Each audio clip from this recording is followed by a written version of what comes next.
जय श्री राम दोस्तों, आप देख रहे हैं YouTube चैनल ज्ञान स्टार प्लस।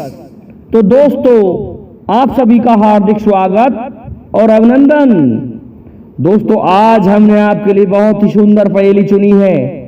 पहेली कुछ इस प्रकार से है कि तुम ऊपर से मर्दाने मगर भीतर से जनाने हो, तेरे दिल की बातों से पहचाने हो। इस तरह की एक पहेली है दोस्तों। ये किसने किससे कहा और क्यों कहा, कौन जनाना था और ऊपर से मर्दाना था, देखते हैं दोस्तों। चैनल को सब्सक्राइब कर दीजिए, साथ ही बेल आइकन को भी प्रेस कर दीजिए, जिससे कि आने वाले वीडियो का नोटिफिकेशन आपको मिलता रहे। देखिए, लेके चलते हैं आपको द्वापर युग में किस स्थान पर, ऐसे स्थान पर कि जब राजशिव यज्ञ का आयोजन किया गया, तो उस राजशिव यज्ञ के लिए सबसे ज्यादा जो कंपलसरी था वह था जरासंध।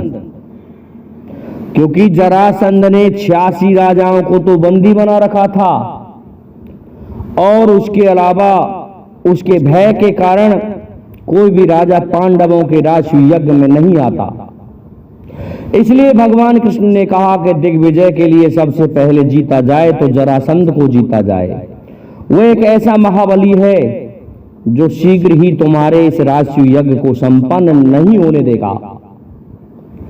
दोस्तों, भगवान श्री कृष्ण अर्जुन और भीम को साथ में लेकर के ब्राह्मण का भेष बना करके पहुंच जाते हैं मगध नरेश की पास में, और कतार में ठाड़े हो जाते हैं याचकों की में। और जब नंबर आया पांडवों का और कृष्ण भगवान का, तो कहने लगा, जरासंध बताइए आप क्या मांगते हो, क्या चाहते हो। तो दोस्तों, भगवान कृष्ण हंसी ठिठोली करने लगे, कहने लगे कि हमें सोना चांदी कपड़ा आदि नहीं चाहिए, हमें तो कुछ और ही चाहिए। जरासंध को झल्लाहट होने लगती है, कहता है, ये कैसे ब्राह्मण है, तुम हो कौन ये बताओ। कि नहीं नहीं, आप हमें वचन दो, हम तब बताएंगे। कि वचन मांग रहे हैं तो ये कोई अन्य लोग हैं। जरासंध अपने मन में शंका करने लगा। दोस्तों, जब वचन दिए तो भगवान कृष्ण कहने लगा, कैसा है जरासंध, हम तुमसे द्वंद्व युद्ध मांगते हैं। जब भगवान कृष्ण ने ये कहा तो हंसने लगता है वह राक्षस कि द्वंद्व युद्ध, और वो भी मुझसे। कि हाँ, कि तुम हो कौन, क्या हम नहीं बताएंगे। दोस्तों, पहचान लिया जरासंध ने, कहने लगा, मुझे तो तुम ऐसे लगते हो ऊपर से मर्दाने हो लेकिन अंदर से जनाने हो, तीनों के तीनों। कृष्ण भगवान कहने लगा, मैं कब से जनाना बना दिया कि तू गोपियों के साथ में जनाना वेश करके नाचा करता था, और तू 17 बार मेरे भय के कारण भाग गया मैदान छोड़ के। हे रण छोड़, तू यहां आकर के योद्धा बनता है।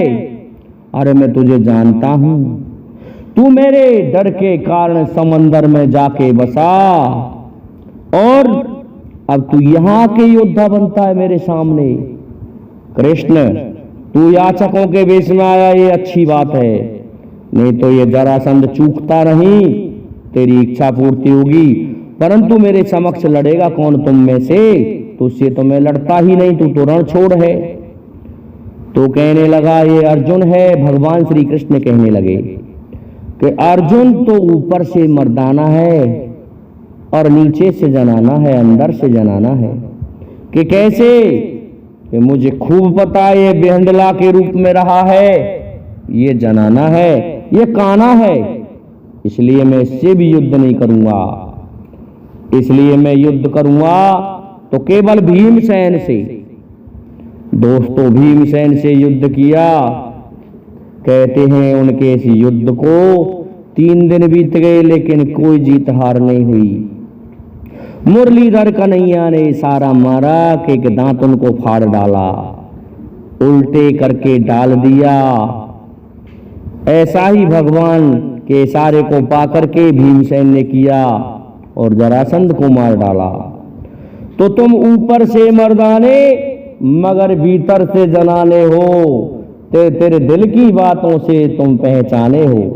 जरासंध ने कहा था ये तीनों से, भगवान कृष्ण से। और देखिए दोस्तों और किसने किससे कहा था, लेके चलते हैं महाराज द्रुपद के पुत्र शिखंडी के पास में।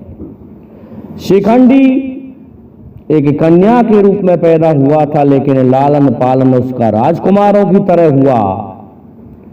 और जब राजकुमार बना के रखा तो उस शिखंडी का विवाह कर दिया। जब वह कन्या घर में आई तो उसे पता चला कि शिखंडी तो मुझ जैसी औरत है, तो मेरे साथ में छलावा हो गया। दोस्तों कन्या कहने लगी कि ऊपर से मर्दाने और अंदर से जनाने, ये क्या किया तूने, मेरा जीवन खराब कर दिया। कन्या चली जाती है अपने पिता के पास में और सारी बात बता देती है। तो इसमें क्रोध में भर जाता है वह राजा और आक्रमण कर देता है द्रुपद पर। शर्म के कारण बेचारी कन्या शिखंडी वन में भाग गई। और वन में जब वो भाग गई तो वह भटक रही थी। वहां स्थूणाकर्ण नाम का एक यक्ष घूमा करता था। कन्या को दुखी रोती देख के कहने लगा, क्यों रोती हो पुत्री, क्या बात हुई?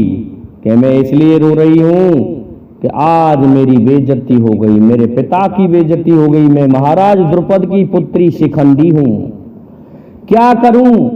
मुझे मेरे पिता ने एक राजकुमारों की तरह से पाला था और राजकुमार के वेश में ही मैं रही। इससे हमारे पड़ोसी राजा ने मेरा संबंध कर दिया, अपनी कन्या से मेरा विवाह कर दिया।